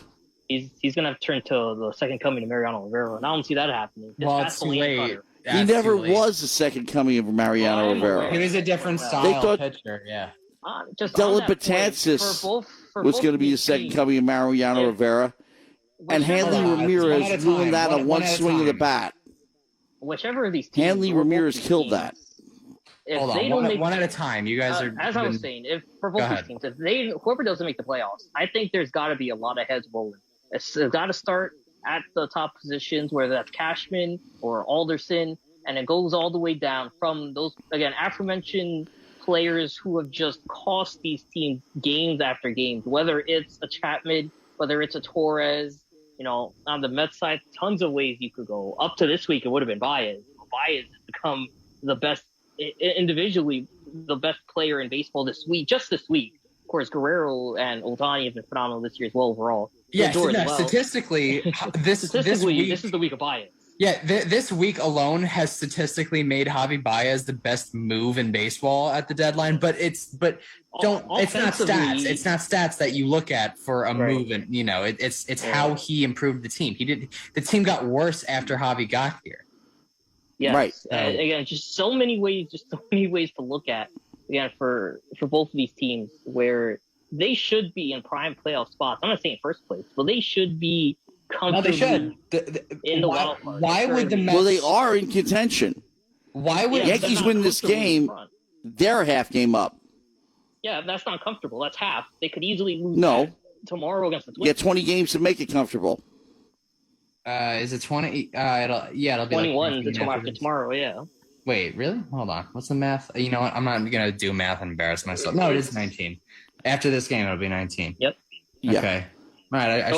I should have more confidence in myself with my math. And these teams already exhausted their 9 and 13 winning streak, so they're not going to run on that again. Yeah. Right. But However, you bring up interesting points. Go ahead, Matt. No, you go first. What? Did Lindor hit a third home run or something? That's yes, right. he did. That's funny. Sorry. No, that doesn't matter though, because there's still another half inning for the Mets to blow it. Edwin Diaz to blow a lead. Although that's Yeah. what you get for putting. Let's in not Chad slander Green. Edwin You want Diaz. to talk about people who got to leave this roster? Chad Green, God bless the guy, but I mean, got to send him packing. What has he done the past 2 weeks other Chad than Green- give up leads? and Chad give up Green is a home runs? good. He's a good long was. relief pitcher. No. Hold on. Let's not disrespect him. He's a good long relief pitcher, but the amount of big hits he's allowed this year is more than you can count on one hand. So you gotta, The fact that it's more than Chapman is just disgusting. It's not more than honestly Chapman. No. It's not more than Chapman. Now, having said that, I think Chad Green's 6-run blow up against the Astros before the All-Star break was worse than any blown lead Chapman's surrendered. But still, I mean, this How is about not the a Angels the straight week night. before? That one Oh, too. gosh. Oh man, wow! These teams. Throwback Thursday. Remember the Throw world up back Thursday. then? Remember the world back then? Oh my God, what a different land we were living in. Lindor for Well, current call, hey. by the way. They Good. looked No, as bad no. just before the Francisco All-Star Lindor has break had a tough. as they do now. Yeah, that's true. But let's differentiate the Mets and the Yankees for a second, because the Yankees came into the season as the favorites to win the division, despite Tampa's effort last year. I think a lot of people expected regression we because certainly they lost Blake Snell and stuff like that. But the Yankees came in as favorites out of the American League, right? The Mets came in; they were expected to contend for the division, but I don't think anybody expected them to be in first place for over 80 consecutive days. You know what I'm saying? So Certainly not I. Yeah. So there are different case scenarios where it's like, oh, the Mets are mediocre. Well, it's okay. So it's Sunday then. That's all it means, right? It's just a normal. But like the Yankees, they're 16 games above 500. If they lose tonight, 15. If they win, 17. Trust me, they're not that good. 16 games above 500. That's a solid team. They are not a solid team. They Largely because of the bullpen. They've got some good players. They do. They have some good players. They could totally make the playoffs. They could totally make it this year. But 57% shot as of speaking. but it's not. It's lower than the other. It's going down after tonight. Oh yeah. Yeah. That changes by the hour.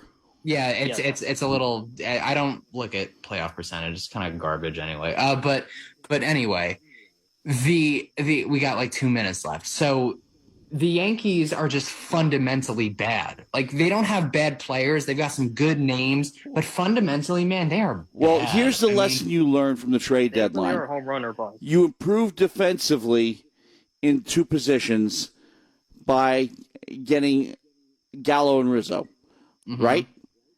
Sounds Well, like where's your bias. weakest defensive position right now? Up the middle Shortstop. and catcher. Shortstop And catcher. Which Gleyber that's an Torres and Gary abomination, too. Sanchez at 11:58 and 38 seconds. Trade bait?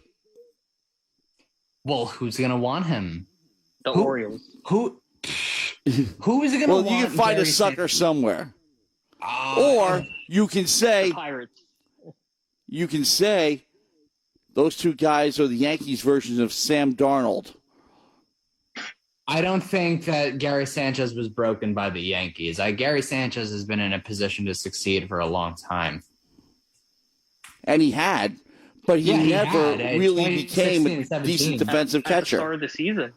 At the start of the Yeah. season, he was riding hot. And No, he wasn't. No, he wasn't. It wasn't the start of the late June. It was late May or late. Sorry, June. there you go. Early June. There you go. Yeah, and but then he immediately cooled back off. He's been on Earth ever since then, or below Earth, wherever he resides. Gary Sanchez always had the bat, but he sometimes doesn't. He never became the defensive catcher he needed to be a full-time catcher.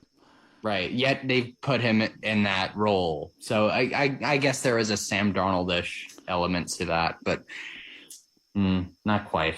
Not quite. I don't think anyone's. It's 11:59, 58 seconds, and we're hitting 12 o'clock. WUSB Stony Brook. Since Zach can't tell us what's going on at the end of the week, I will.